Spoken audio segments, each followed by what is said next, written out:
रूस यूक्रेन युद्ध को विश्व युद्ध बदलने वाला पहला धमाका हो चुका है। ये धमाका ईरान की राजधानी तेहरान की डिफेंस फैक्ट्री में हुआ है। डिफेंस फैक्ट्री को नुकसान पहुंचाने के पीछे यूक्रेन की साजिश हो सकती है।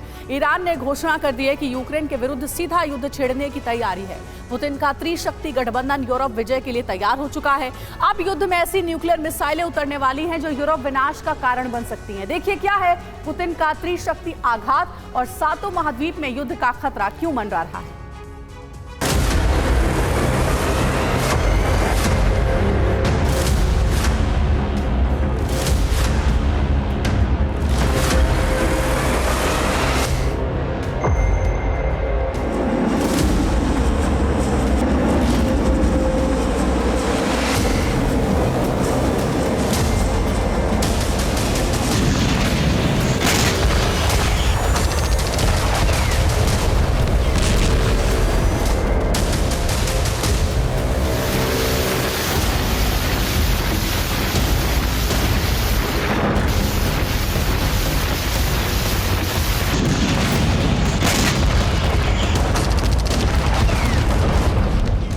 सातों महाद्वीपों में बारूदी तूफान।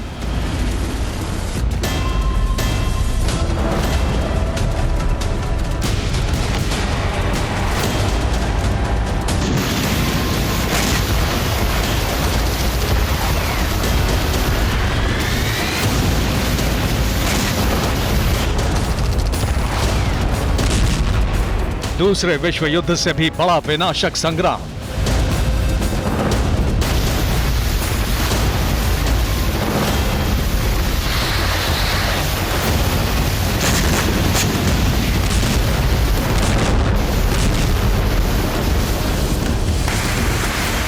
आशंकाएं पहले से ही थी कि रूस और यूक्रेन का युद्ध विस्तार निश्चित है।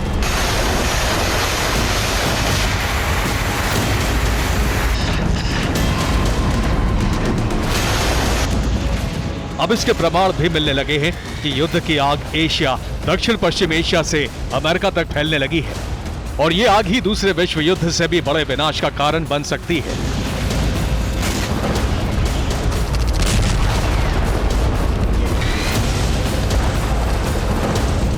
दूसरा विश्व युद्ध एशिया और यूरोप में लड़ा गया, लेकिन तीसरा विश्व युद्ध धरती के सातों महाद्वीप में छिड़ने वाला है।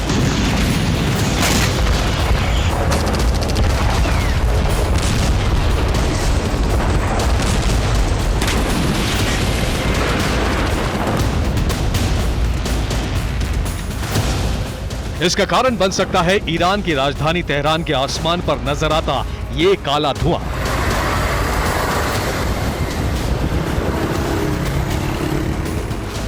यूक्रेन का दावा है कि तेहरान में रक्षा मंत्रालय द्वारा चलाई जाने वाली एक फैक्ट्री में आग लगी है और यहां शाहिद आत्मघाती ड्रोन के हिस्से तैयार किए जाते हैं।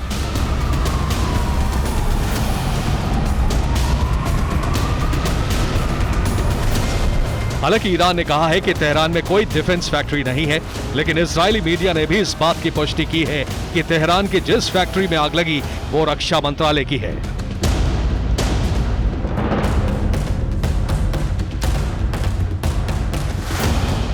ईरानी फैक्ट्री में लगी आग की वजह की जानकारी नहीं बताई गई, लेकिन टीवी 9 भारतवर्ष ने सुपर प्राइम टाइम में 28 सितंबर को ही यह बताया था कि यूक्रेन के निशाने पर ईरान की ड्रोन फैक्ट्री है। यूक्रेनी राष्ट्रपति ज़ेलेंस्की ने G7 देशों को एक चिट्ठी लिखी है। ज़ेलेंस्की ने G7 देशों से उन फैक्ट्रियों पर हमले की अनुमति मांगी है जहां ईरानी शाहिद ड्रोन बनाए जाते हैं। मतलब ज़ेलेंस्की की मंशा ईरान, सीरिया और रूस में मौजूद शाहिद ड्रोन बनाने वाली फैक्ट्रियों को तबाह करने की है।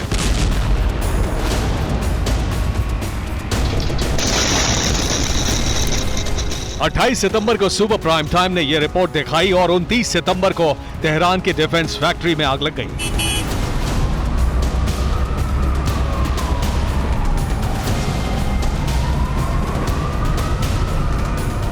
युद्ध की बारूदी आग अब तक यूक्रेन और रूस की जमीन तक सीमित थी, लेकिन बीते 10 दिन में इस आग का विस्तार हो चुका है।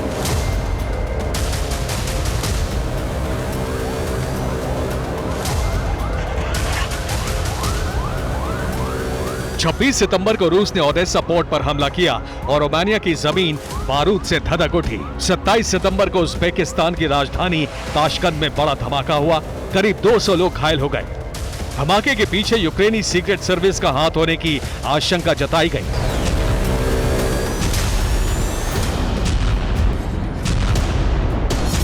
29 सितंबर को ईरान की डिफेंस फैक्ट्री में आग लगी और इसके पीछे भी यूक्रेनी साजिश की आशंका है।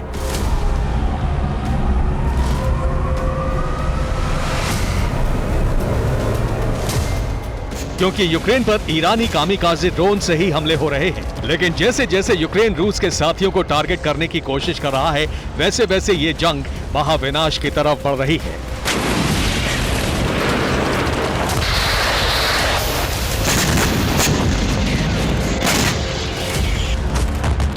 ईरान की डिफेंस फैक्ट्री पर हमले के जवाब में ईरान यूक्रेन के खिलाफ सीधी जंग छेड़ने को तैयार है। अब यूरोप विजय प्लान के तहत ईरान की बैलिस्टिक मिसाइल भी जंग में आने वाली है।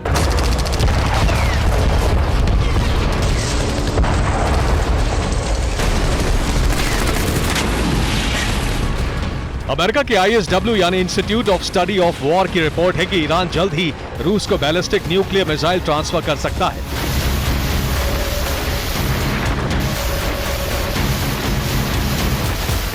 उन्नीस सितंबर को ही रूस के रक्षा मंत्री तेहरान दौरे पर गए थे।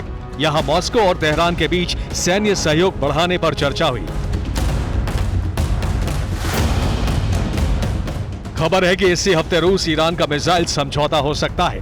नॉर्थ कोरिया के साथ भी रूस का सैन्य समझौता हो रहा है। ईरान रूस को पहले से ही कामिकाज़े ड्रोन की सप्लाई कर रहा है। नॉर्थ कोरिया से भी रूस को हथियार सप्लाई हो रहे हैं। समझौते के बाद ईरान मिसाइल सप्लाई शुरू कर देगा।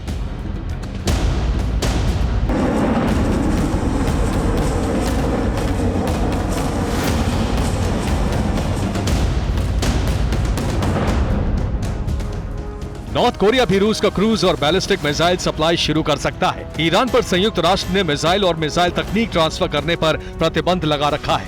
18 अक्टूबर को ये प्रतिबंधों की समय सीमा खत्म हो जाएगी और उसके बाद यूक्रेन पर कौन सी मिसाइलें बरस सकती हैं, ये जानिए।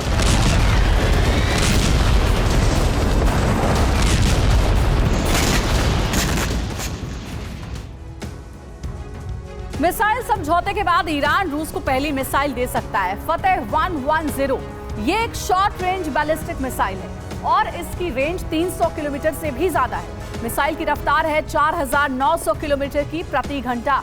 ईरान से रूस को ये दूसरी मिसाइल मिलेगी। वही जुल्फिकार ये भी SRBM यानी शॉर्ट रेंज बैलिस्टिक मिसाइल है और इसकी मारक क्षमता 700 किलोमीटर तक की है। ये जुल्फिकार बैलिस्टिक मिसाइल की खासियत आपको बता रहे हैं जो कि ईरान रूस को देगा।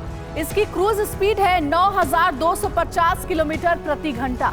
नॉर्थ कोरिया से भी रूस सैन्य समझौता कर रहा है और किम जोंग रूस को हासल-1 मिसाइल भी दे सकता है। ये क्रूज मिसाइल है, धरती के बहुत करीब उड़ती है। इसकी मारक क्षमता 1500 किलोमीटर तक की है और इसकी रफ्तार 4500 किलोमीटर प्रति घंटा तक है।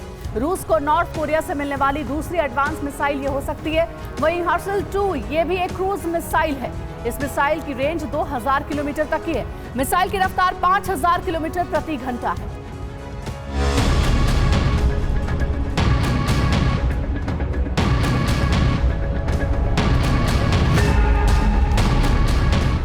वासल मिसाइलों का शक्ति प्रदर्शन किम जोंग 24 फरवरी 2023 को कर चुका है।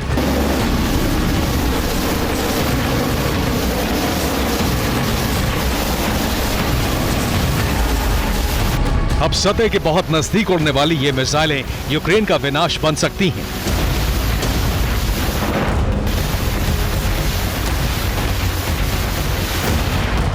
रूस युद्ध में लंबे समय से मिसाइल हमले कर रहा है और प्रोडक्शन से ज्यादा इनका इस्तेमाल हो रहा है।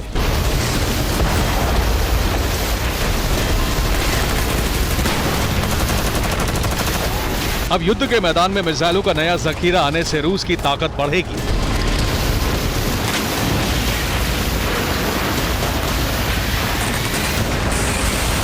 रूस को मिलने वाली ये मिसाइलें यूक्रेन के स्टॉर्म शैडो और स्कैल्प मिसाइलों का जवाब होंगी।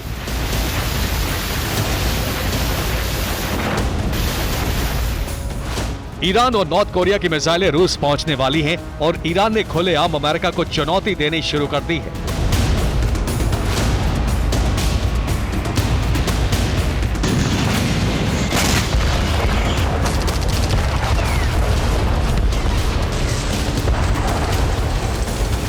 ये है अमेरिका का AH-1Z वाइपर अटैक हेलीकॉप्टर।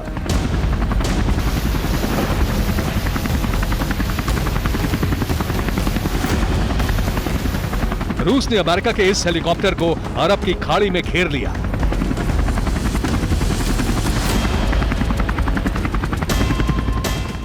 सत्ताईस सितंबर को अमेरिका का वाइपर हेलीकॉप्टर अरब की खाड़ी में गश्त लगा रहा था। अमेरिकी हेलीकॉप्टर अंतर्राष्ट्रीय वायु क्षेत्र में था। अमेरिका के मुताबिक ईरानी नौसेना ने हेलीकॉप्टर पर लेजर लाइट चमकाई। हेलीकॉप्टर की उड़ान को बाधित करने की कोशिश की गई।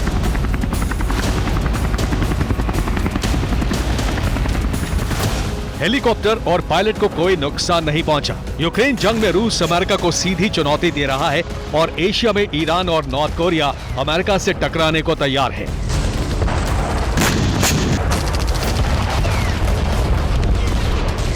यानी अमेरिकी खेमे को घेरने का बंदोबस्त हो चुका है। युद्ध की जो आग अभी यूरोप के एक हिस्से में भड़क रही है, अमेरिका पर सीधा हमला होते ही सातों महाद्वीपों में मिसाइलों की गर्जना शुरू हो जाएगी।